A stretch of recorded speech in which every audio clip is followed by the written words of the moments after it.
If you're buying a home in New Jersey, once you finish attorney review and go under contract, you're going to do a home inspection. So maybe you know your own home inspector, or you can ask your real estate agent for a recommendation.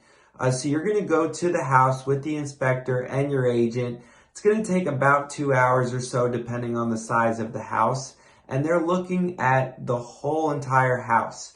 Nothing cosmetic, but key things like the age and condition of the roof, HVAC, plumbing, electrical, the floors, the structure, the basement. They're looking for moisture. They're also going to look for termites, radon, a lot of really important things.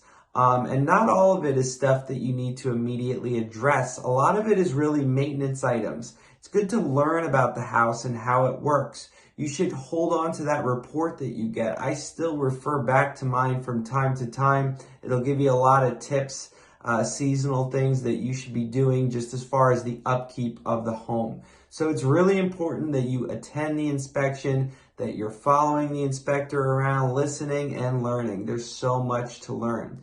Now you can also make requests to the seller when the inspector finds things wrong. They will find things wrong every time.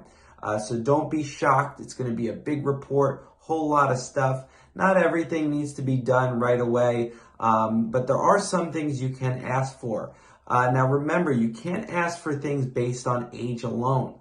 So if they say the roof is 20 years old, we need a new roof from the seller. If the roof's doing its job, you're likely not going to get a new roof. So it's not age alone, it's is it doing its job? If there's a legitimate issue, something's leaking, something's broken, something's not doing what it's supposed to do, if it's a safety hazard, that's something you should ask for the seller through your attorney.